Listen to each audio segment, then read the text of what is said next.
This is Didan and Tabalia, $800 each, same 1 acre, same starting line. Didan chooses Swiss Chard, a variety called Fordhook Giant. Tabalia chooses Collard Greens, a variety called Mfalme F1. One of them gets his first payday 15 days before the other. Whose 1 acre farm made more money?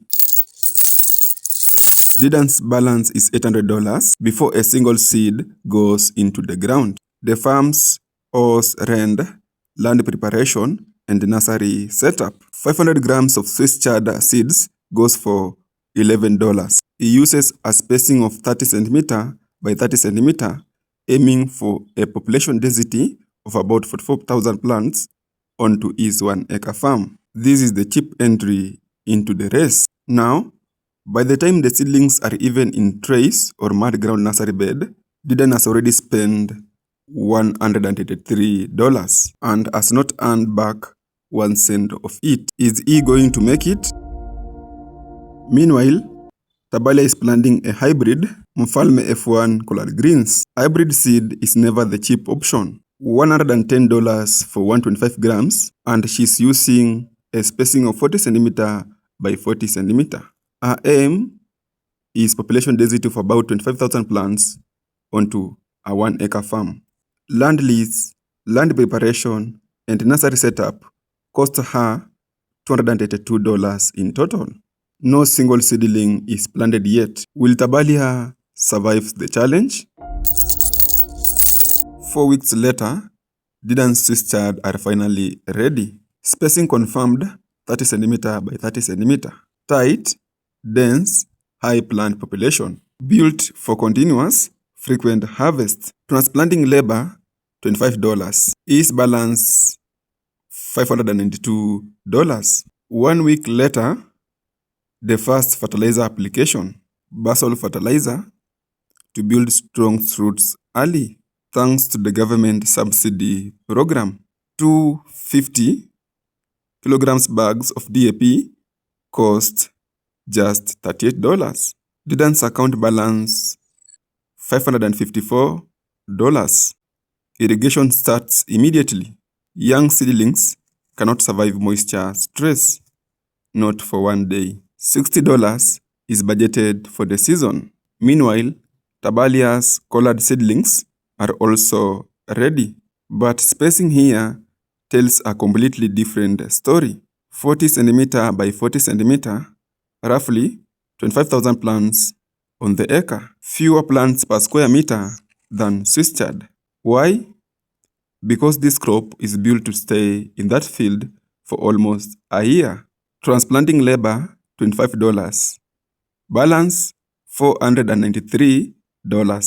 First DAP application, again subsidized, $38.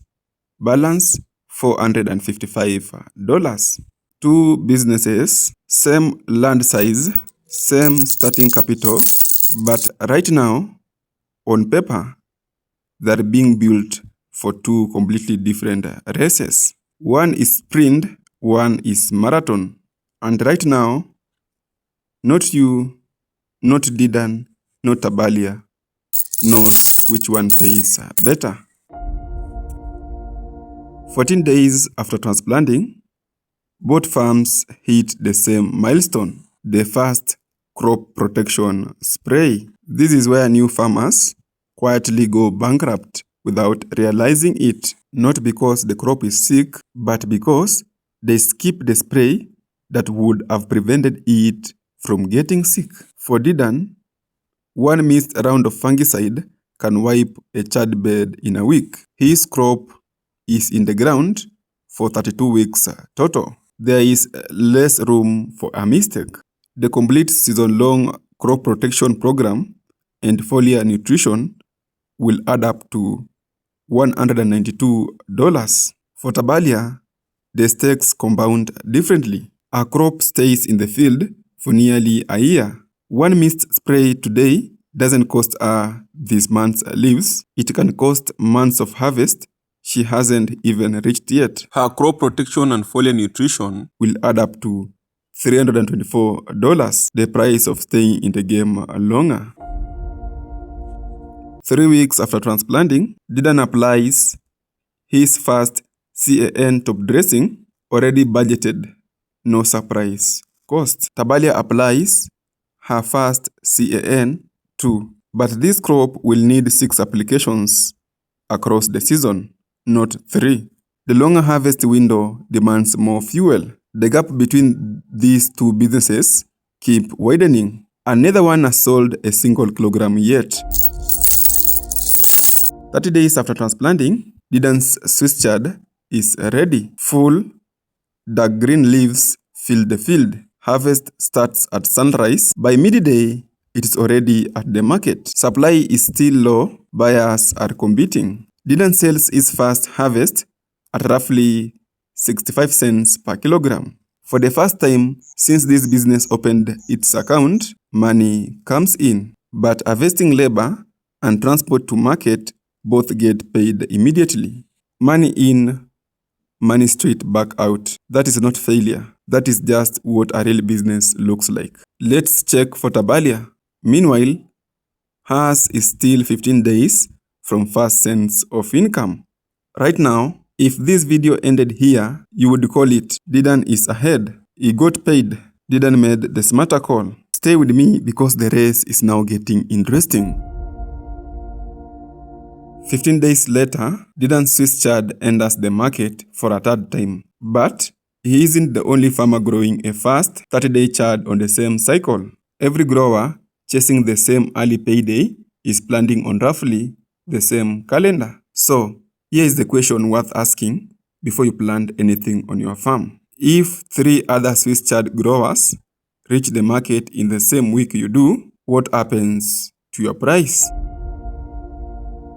Meanwhile, Tabalia's greens are ready. Large, dark, thick, uniform leaves. Exactly what buyers are hunting for. And because her harvest window doesn't collide with the 3 other farmers selling the same crop, she walks into a market that has not been flooded. Her selling price is roughly 75 cents per kilogram, but harvesting labor and transport to the market get paid too. 32 weeks later, Didan's Swiss chard is approaching menopause. This business won't be sustainable. He has to uproot and plant a different vegetable. Looking back, everything worked well for him except the 20th week. His chard were attacked by a fungal disease. The diseased leaves were rejected at the market, but he survived with only 5% as post-harvest loss. On the other side, Tabalia farm is thriving, but her selling price has dropped to 20 cents per kilogram. Not all her vegetables are being fully absorbed by the market. Will she outlast the tough times? 54 weeks later, Tabalia has to end harvesting here because the business won't be sustainable. The season has been tough, but she has been tougher. Other farmers quitted, but not her, and selling her final produce at roughly 50 cents per kilogram. So, the big question is, whose 1-acre farm made more money? Stay with me as I open both bank accounts and find out exactly how much. Didan's total cost of production across the season, $743. That means the original $800 was more than enough. The business saved an extra of $57. Total harvest, roughly 16,000 kilograms. After 5% post-harvest loss, 15,200 kilograms actually reached buyers. The average selling price across the season, 55 cents per kilogram. Total revenue, $8,360. Net profit, $7,617. That means every dollar invested came back as $10 in profit. That is, by any standard, an excellent business. On the other side, Tabalia's total cost of production, $1,156, considerably more than Didans. But over 54 weeks, this acre produced approximately 32,400 kilograms. After the same 5% post-harvest loss, 30,780 kilograms were sold. Average selling price, 46 cents per kilogram. Total revenue, $14,159. Net profit, $13,003. Tabalia's business spent over $356 more to get started. Every dollar invested came back as roughly $12 in profit. So, whose 1 acre farm made more money?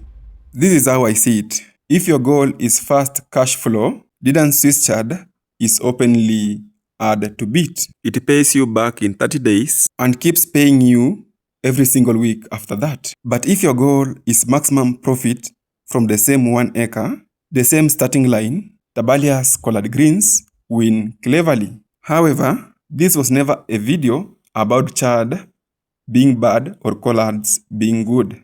It was about one question every farmer should start asking before they plant anything.